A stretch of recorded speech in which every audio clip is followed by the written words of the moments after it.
Tape measures are notorious for being unreliable when you hook them on the end. They're often bent, like in this case, which is not good when you're trying to make something good. Furniture makers use a hook rule, and I already have this small 6-inch rule that has a hole pre-manufactured in it that I think I can mount this piece of metal across and make a hook rule. In order to do that, it'll need to be shortened up. So here I am marking out for cutting it shorter, and it'll need a hole in the middle to clamp it onto the ruler. And there also need to be a slot cut down the vertical center of that metal that the rule can slide into. We're tapping a hole here for a 1/4 inch machine screw, and we want that machine screw to be embedded down into the metal, so we're going to use this countersink.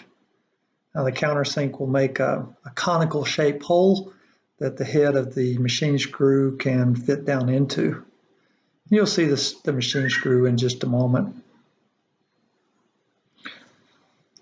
So I cut it off on the bandsaw without filming that, but we still have a little more cutting to do, so it's getting pretty small.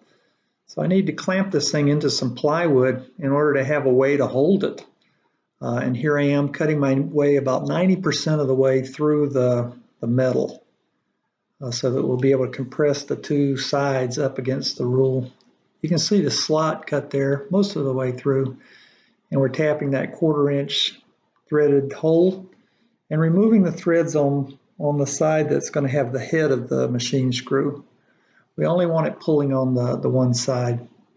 You use a small disc sander to clean up all the sides, and use the belt sander to break all the edges. This is the machine screw. It's a little bit long, but we'll cut that off with a cut-off tool. And here it is mounted onto the ruler. And the way I calibrated this was using a 5.5 inch digital caliper, a 6-inch digital caliper set to 5.5, and trying to get each side required a lot of tapping and adjusting with it already tightened up pretty tight on there. Once I was satisfied that it was in the right place, you need to test it out for squareness. So in this case, we can mark off a line from the left side and turn it over and get the other side marked off. And what you're looking for is that these two lines are perfectly parallel to one another. You can also check with a machinist square.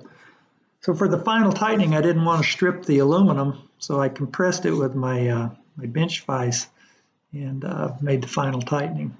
So here's a moment of truth. We've got a 2-inch piece of wood, and we have 3 places on the hook rule that measure 2 inches, and they all look within 128th of an inch. So I'm pretty happy with my hook rule, except I would have liked it to be a little bit wider. The piece of metal should have been a little longer, a little bit more of a hook out to the sides, like what I'm showing here. But otherwise, I've got myself a hook rule now that's good for 6 inches.